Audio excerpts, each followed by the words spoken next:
Informe del control de Asinor. Hugo Cárdenas Vega. Informe de Fiscalía. Quiero expresar un saludo fraterno al Magisterio del Norte de Santander. Decirles que hoy estamos atravesando por una semana de tristeza, la desaparición de personas o líderes muy importantes, como el compañero Crisanto Torres, que lo vimos trabajando palmo a palmo en la lucha en favor del Magisterio del Norte de Santander. A toda su familia queremos acompañarla, decirle que le reconocemos ese valor tan importante de servicio al compañero Crisanto Torres. De igual manera al compañero Luis Alberto Cañizares, que nos acompañó en muchas marchas, que nos acompañó en la lucha, que fue amigo personal incluso, que logramos de alguna manera conocer a su familia. A todos queremos expresar ese abrazo solidario, a Mario Contreras en Ábrego, a los compañeros que sufren hoy la afectación del COVID, compañero Abel Rodríguez Céspedes, que hoy atraviesa una grave situación luchando por sobrevivir a esta situación. Y tantos compañeros que han desaparecido en este periodo que ronda de muerte.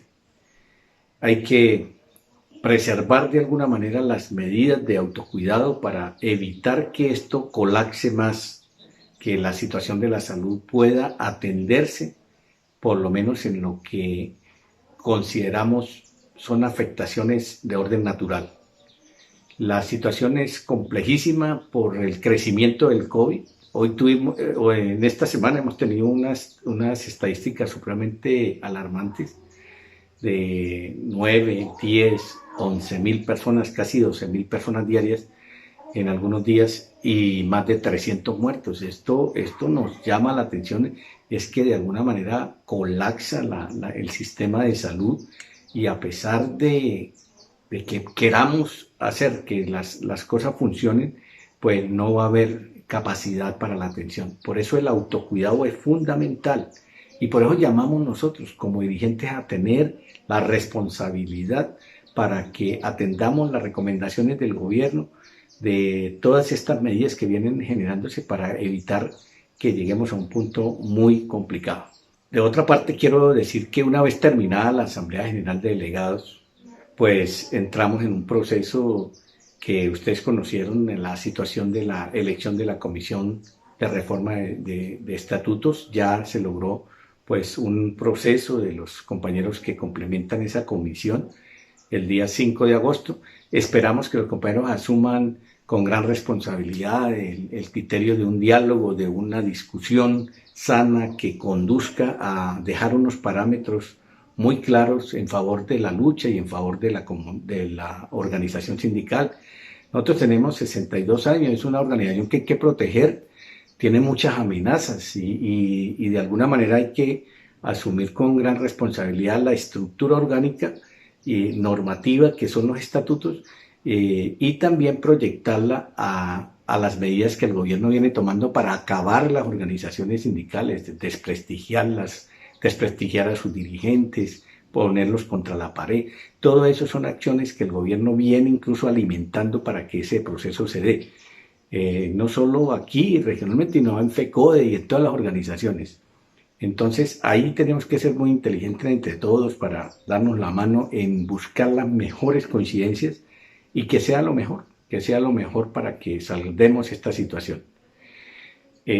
Con posterioridad tenemos que asumir las conclusiones de las 8 comisiones que se crearon en la Asamblea. Ahí hay tareas muchas, múltiples y el tiempo es muy corto, el tiempo estamos limitados, pero vamos a poner en ejecución varias tareas, varios aspectos que van en pro de mejorar la organización y eso es lo que debemos pretender todos quienes pensamos realmente en el beneficio de la organización, del colectivo, del beneficio de los educadores. Entonces vamos a trabajar mucho en esa tarea. Decir que volvemos a salir a la lucha, hay un paro, hay un pare de la actividad académica que estamos realizando virtualmente, pues ese día 12 y 13 no vamos a estar en esa actividad, sino en la orientación que dé Asinor, que expedirá una circular esta semana. Ahí vamos a orientar seguramente una ilustración muy clara sobre el tema de la salud para que tengamos en cuenta que esto es una macroestructura complejísima que no lo podemos solucionar simplemente con la voluntad, sino que es realmente una de las luchas más complicadas que hemos tenido en todo este tiempo. Esperamos que esto nos ilustre, que nos ayude, que podamos unificar también las acciones para ver de qué manera podemos nosotros mitigar todas estas circunstancias. A veces ni siquiera la parte jurídica tiene efectos sustanciales para que se resuelvan las cosas. El caso de las tutelas, que muchas veces no se cumple el cometido porque se incumple por la imposibilidad también de que ahora, por ejemplo, las UCI están reguladas por el CRUE. Nosotros hacemos las gestiones y le rogamos que sigan llamándonos porque nosotros estamos para ayudar a mitigar de alguna manera las cosas, pero hay situaciones que se salen realmente de las manos. Esperamos igualmente conversar con los rectores nuevamente para que las secretarías de educación nos escuchen. Por este año no vamos a ir a las instituciones educativas, pero vamos a requerir que se vaya preparando las condiciones de infraestructura y de bioseguridad. Si el contagio baja y aparece de pronto la vacuna como se anuncia y aparecen medicamentos que sean efectivos, pues hay que prepararnos para retornar a clases y el magisterio debe estar preparado en un momento dado para retornar a esas clases, pero mientras eso no ocurra, pues nos mantendremos trabajando desde la casa, trabajando pedagógicamente desde la casa y ahí estaremos buscando que podamos cumplir con flexibilidad en el tema de este año, de la promoción de los estudiantes, un tema que tenemos que discutir mucho con el gobierno. Las secretarías de educación nos tienen que escuchar en el aspecto del PAE, por ejemplo. Es un programa que nosotros respaldamos porque es la comida de los niños, pero que no puede ser responsabilidad ni de los directivos ni de los docentes. Ellos tienen una infraestructura, una empresa. Se les cancelan los recursos de los alimentos, pues igualmente tienen que poner una red de distribución. Nosotros podemos colaborar desde el punto de vista de los datos estadísticos, de todos la preselección virtual que se tiene, pero nosotros creemos inconveniente que se convoque a los docentes sin esas medidas de bioseguridad o por lo menos protocolos aprobados por el Ministerio de Salud. Por eso el diálogo con los rectores ha sido importante y va a ser importante en la medida en que entre todos vamos viendo la realidad. Nosotros queremos coincidir también con las secretarías de educación en buscar unos elementos que no presionen a la comunidad educativa, a los docentes. Los docentes, tanto de la ciudad como del campo, ejercemos la misma función, pero con una rigurosidad más en el campo. Yo creo que allá tenemos que entender ese proceso. Los directivos docentes no pueden convocar a los profesores porque cualquier situación de infectación pues van a tener responsabilidades de orden civil y demás. Bueno, de otra parte, pues hay una aprobación que hizo la Asamblea sobre la creación de un fondo de solidaridad para los afectados por el COVID. Nosotros vamos a buscar que se reglamente y que se consolide, porque esos recursos son excedentes del recorte que hay del ejercicio de las secretarías, que estamos impedidos pues para realizar muchas actividades. Eso lo aprobó la Asamblea, pero eso se consolida mes a mes y prácticamente al 31 de diciembre es que se tiene, digamos, como una valoración efectiva de cuantificar ese fondo. Y además porque tiene que ser distribuido por municipios, porque a ellos les corresponde también de acuerdo al número de docentes. Y no crear falsas expectativas porque esos recursos tampoco van a alcanzar para solventar situaciones graves del COVID. Yo creo que aquí hay que ser muy prudentes con esa información. Es una ayuda económica a la familia, pero igualmente no va a soportar todo el peso de una crisis y exigencia de orden económico. Entonces, eso queremos advertirlo. ¿Cómo podemos hacer? Es ir llevando una estadística, unas cartas, un oficio a la junta directiva, a la tesorería, a la organización para ir estableciendo con la certificación de que la persona fue afectada por el COVID y vamos a ir estructurando ese tema para que en su momento se convoque pues la reunión respectiva. Por ahora es ir llevando esa estadística y esa documentación. De otra parte, queremos llamar la atención a que los delegados ilustren a los compañeros que tienen algunos excedentes de recursos allí de Focacin.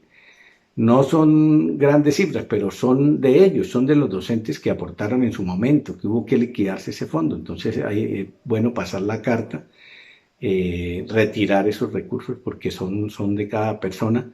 Eso no lo puede utilizar la organización para otra cosa diferente y poder liquidar ese fondo que fue muy importante, pero que en su momento ya el gobierno le puso cortapisas a esa circunstancia de tener ese tipo de fondos en la organización sindical.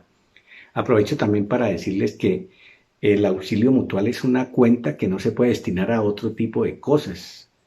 Eso es una cuenta que está dada única y exclusivamente para el auxilio cuando muere el educador y se le otorga a los beneficiarios que tienen diligenciado un formato en Asinor debidamente custodiado y registrado allí para que puedan mitigarse y pueda resolverse solidariamente los temas de los docentes cuando fallecemos o cuando fallece un docente.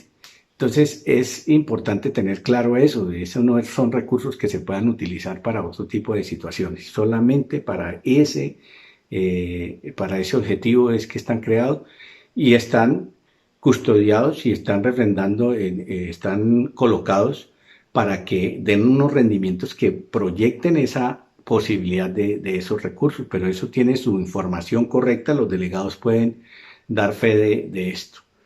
Invitarlos de verdad a que sigamos las orientaciones de Asinor y de FECODE, de seguir estructurando el trabajo en bien de la comunidad, flexibilizar la tarea pedagógica. Vamos a tener que promocionar indudablemente por la vía virtual y pedirle a los compañeros que se acerquen a través de los canales internos. Las redes son buenas, lo he reafirmado, pero también son muy peligrosas y los delitos informáticos existen. Por tanto, Asinor tiene que prepararse para defenderse también de los ataques informáticos y buscar que proteger la dignidad de todos los compañeros. Por eso, en la búsqueda de estos criterios, pues seguir defendiendo nuestra organización, nuestra unidad, nuestra lucha, estar muy atentos, vamos a seguir defendiéndonos. A la Central Unitaria de Trabajadores, pues coordinaremos con ellos porque esta lucha es más allá de los maestros, esta lucha es de todos los trabajadores, de todo el pueblo colombiano, para que no lo afecte las medidas del gobierno y descarguen el peso de esta crisis en hombros de los trabajadores. A todos un abrazo, nos vemos este 12 y 13 en las actividades y seguimos para adelante con fe en que todo nos va a ir bien. Protejámonos, por favor, ayudemos a que esto no se profundice esa crisis para que podamos pasar a la meta que queremos. Viviendo podemos tener esperanza de cumplir las metas. Si nos dejamos afectar, pues la situación va a ser más complicada. Dios nos proteja y un abrazo a todos desde la distancia. Informe del control de Asinor. Hugo Cárdenas Vega. Informe de Fiscalía.